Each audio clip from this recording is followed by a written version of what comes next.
Trump నిర్ణయాలతో international ఆర్డరే మారుతోంది sir.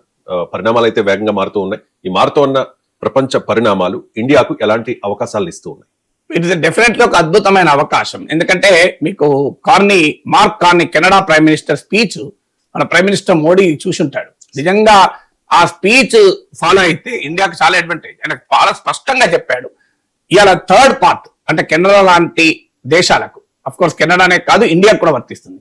అటు అమెరికా చైనాల మధ్య ప్రపంచం పోటీ పడుతున్న సమయంలో థర్డ్ పార్ట్ గా మనకు అవకాశాలు ఉన్నాయి అని చెప్పాడు. అంటే వరల్డ్ ఆర్డర్ లో మల్టీపోలారిటీ పెరుగుతున్న కొద్దీ ఇండియాకి అడ్వాంటేజ్. ఎందుకంటే మనకు పోస్ట్ కోల్డ్ వార్ పీరియడ్ లో ఇండియాకు ఆప్షన్స్ లేవు. మన అమెరికా తప్ప ఇంకో మార్గం లేదు.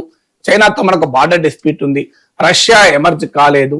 ఇక మార్గం లేదు అంటూ మన అమెరికాకు చాలా దగ్గరగా వెళ్ళిపోయాం. అమెరికన్ ఆర్బిట్ లోకి వెళ్ళిపోయాం. దాదాపు అమెరికన్ ఆర్బిట్ లో ఉన్నాం మనం. సో అమెరికా క్రియేట్ చేసిన క్వాడ్ లో భాగస్వామయ్యాం. I2U2 లో భాగస్వామయ్యాం. క్లోజ్ మిలిటరీ పార్ట్నర్షిప్ పెంచుకున్నాం. అమెరికా పై రష్యా నుంచి ఆయుధాల దిగుమతులు తగ్గించుకుంటూ అమెరికా నుంచి పెంచుకున్నాం. So we are closely entering into American orbit. కానీ మనకు దక్కింది ఏంటి? అక్కడ పాకిస్తాన్ విషయంలో అమెరికా సహకారం లేదు. పైగా pro Pakistan tilt American foreign policy వచ్చింది. ఆఖరికి బంగ్లాదేశ్ లాంటి దేశాల్లో కూడా యాంటీ ఇండియన్ ఫోర్స్ జమాతీ లాంటి సంస్థల పట్ల అమెరికా ఆసక్తి చూపుతుంది. తాజాగా అమెరికన్ డిప్లొమాట్లు జమాత్ ఇస్లామీ నాయకుడిని కలిశారు. సో అందువల్ల అమెరికా ఈ సౌత్ ఏషియాలో తీసుకుంటున్న స్టాండ్ ఇండియన్ ఇంట్రెస్ట్లకు భిన్నంగా తీసుకుంటుంది. మనమేమో అమెరికన్ ఆర్బిట్ లోకి దూరిపోతే అమెరికా ఏమో మనను పట్టించుకోవడం లేదు. సో ఈ పరిణామాల నేపథ్యంలో మనం ఏం చేయాలి? అమెరికాను వదులుకోలేము, అమెరికాను పైన ఆధారపడలేము. ఆ టైంలో అమెరికాకు యూరప్ కు గ్యాప్ ఏర్పడింది. అమెరికాకు రష్యాకు గ్యాప్ ఏర్పడింది. అమెరికాకు రష్యా గ్యాప్ ఏర్పడడం మనకు ఛాలెంజ్ కూడా ఎదురైంది. మన అమెరికా వైపు ఉండాలా, రష్యా వైపు ఉండాలా అని. అందుకే మనం రష్యన్ ఆయిల్ పైన శాంక్షన్స్ ఎదుర్కొన్నాం. మీకు S-400 మిసైల్ డిఫెన్స్ దగ్గర శాంక్షన్స్ ఎదుర్కొన్నాం, ఇబ్బందులు పడ్డాం. కానీ ఎప్పుడైతే అమెరికాకు యూరప్ కు మధ్య గ్యాప్ ఏర్పడిందో మనకు అది అవకాశాన్ని ఇచ్చింది. ఎందుకంటే యూరప్ చైనాను రష్యాను నమ్మడం కన్నా ఇండియా నమ్ముతుంది. అదొక అడ్వాంటేజ్. యూరోపియన్ యూనియన్ అంటే అదొక పెద్ద ఎకానమీ. అనేక దేశాలు అఫ్ కోర్స్ ఇటీవల కాలంలో యూరప్ డిక్లైన్ కావచ్చు, కానీ యూరప్ ఇది వెరీ బిగ్ అపార్చునిటీ మనకి. ఇండియా ఇప్పుడు యూరప్ ఉన్న నేచురల్ అలా India. Europe cannot go to Russia, ఎందుకంటే యూరప్ కు రష్యాకే పంచాయతీ కనుక ఆ ప్రాంతంలో. Europe cannot go to China, చైనాతో ఎంత బంధం ఉన్నా European system is different, Chinese system is different. అందువల్ల యూరోప్ కు ఉండే నేచురల్ అలై ఇండియా అవుతుంది. అందుకే యూరప్ ఇండియాల మధ్య ట్రేడ్ డీల్ కూడా మదర్ ఆఫ్ ఆల్ డీల్స్ అని యూరోపియన్ యూనియన్ ప్రెసిడెంట్ ప్రకటించారు. ఇప్పుడు ఈవెన్ రిపబ్లిక్ డే కూడా యూరోపియన్ యూనియన్ నేతలు కూడా వస్తున్నారు. సో అందువల్ల ఇండియా యూరప్ ల మధ్య రిలేషన్షిప్ పెరగటానికి ఇది అవకాశం వస్తుంది. అమెరికా కాక మనకు ఇతర ఆప్షన్స్ ఉంటాయి. ఇప్పుడు ఇతర దేశాలకు మనకున్న ఛాలెంజ్ అదే.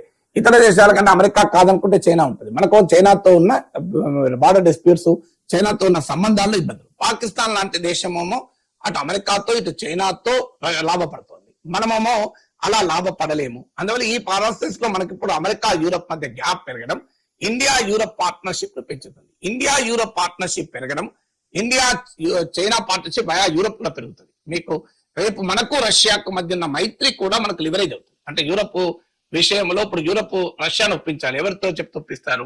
రష్యా ఎవరిపై యూరప్ ఎవరి మీద ఆధారపడాలి? ట్రంప్ చెప్తే పుటిన్ వినడు. సో మనకు అవకాశం వస్తుంది. ఇప్పుడు India will be a global advantage గా మారుతుంది. అందువల్ల మనకు ఎందుకు రష్యాతో ఉన్న ఫ్రెండ్షిప్ కూడా మనకు అడిషనల్ ఫ్యాక్టర్ అవుతుంది. పైగా మనం యూరప్ కంప్లీట్ గా చైనా వైపు వెళ్ళలేదు. ఎందుకంటే చైనా సహాయాన్ని తీసుకుంటే వెంటనే అమెరికాకి ఇంకా కోపం వస్తుంది. ఇండియా సహాయం తీసుకుంటే కోపం రాదు, కానీ చైనా సహాయం తీసుకుంటే అమెరికా ప్రత్యర్థి దగ్గర యూరప్ వెళ్ళినట్టు అవుతుంది. అందువల్ల అటు అమెరికాకు కోపం రాకుండా ఇలా తన ప్రయోజనాలు కాపాడాలంటే రష్యాతో డీల్ చేసే విషయంలో కూడా యూరప్ నీడ్స్ ఇండియా. సో అందువల్ల ఇండియా యూరప్ రిలేషన్స్ మనకు అది అడ్వాంటేజ్ గా మారుతుంది. తర్వాత డాలర్ ఆధిపత్యం ప్రశ్నించబడుతున్నప్పుడు మనకు అడ్వాంటేజ్. ఎందుకంటే డాలర్ తో పోలిస్తే ఇప్పుడు మన రూపీయే వీక్ అయిపోయింది.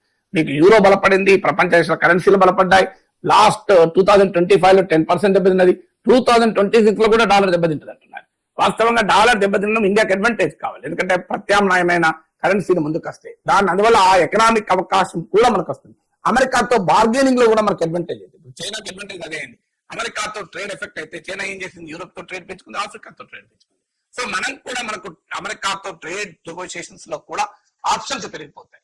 అందువల్ల డెఫినెట్ గా ఇది ఈ వరల్డ్ ఆర్డర్ లో మనకు అడ్వాంటేజ్ అయితే. దాన్ని ఉపయోగించుకొని ఒక independent foreign policy, strategic autonomy చూపెట్టి మనం ఒక థర్డ్ వాయిస్ అంటారు. ఇప్పుడు థర్డ్ ఫోర్స్ అంటున్నట్టు కెనడా ప్రెసిడెంట్ ఆ థర్డ్ పాత్ కు మనం నాయకత్వం వహించాలి. అన్ఫార్చునేట్లీ మనం నాయకత్వం వహించలేకపోతున్నాం. ఇప్పుడు మీకు వెనిజులా విషయంలో మనం వెన్నెముక లేని జీవిగా స్పందించాం. అమెరికా పేరు చెప్పడానికి కూడా భారత ప్రభుత్వం సిద్ధపడలే. ఇండియా పాకిస్తాన్ విషయంలో ట్రంప్ ఎన్నిసార్లు మాట్లాడినా ట్రంప్ కు ఫేస్ టు ఫేస్ మన ప్రైమ్ మినిస్టర్ ఇప్పటికీ సమాధానం చెప్తలేరు. మీరు యమన్ సంక్షోభంలో ఇండియాకి అసలు రోలే లేదు. గాజా ఇష్యూలో మన చేతులు ఎత్తేసాం. పాలస్తీనాకు అనుకూలంగా బలమైన వాయి వినిపించిన దేశం కాస్త ఇప్పుడు ఇజ్రాయిల్ తో కలిసి ఆఖరికి మనకి ఇర్రెలెవెంట్ గా మారిపోయాం. ఈవెన్ గాజాలో మన పాత్రే లేకుండా పోయాం. ఒక దశలో ఉక్రెయిన్ వార్ మా మోడీ ఆపుతాడన్నంత లెవెల్లో బిల్డప్ ఇచ్చారు. కనీసం ఇప్పుడు అక్కడ కూడా మనకేం కనబడతలేదు. సో ఇండియాకు ఉన్న అడ్వాంటేజెస్ ఉన్నా కూడా మనం ఆ రోల్ ప్లే చేయదలుచుకోలేదు. ఇంకా అమెరికాకు జూనియర్ పార్ట్నర్ గా మన భారత ప్రభుత్వం, నరేంద్ర మోడీ ప్రభుత్వం వ్యవహరించదలుచుకుంది కనుక ఈ వస్తున్న అవకాశాలను కూడా మనం ఉపయోగించుకోలేకపోతాం.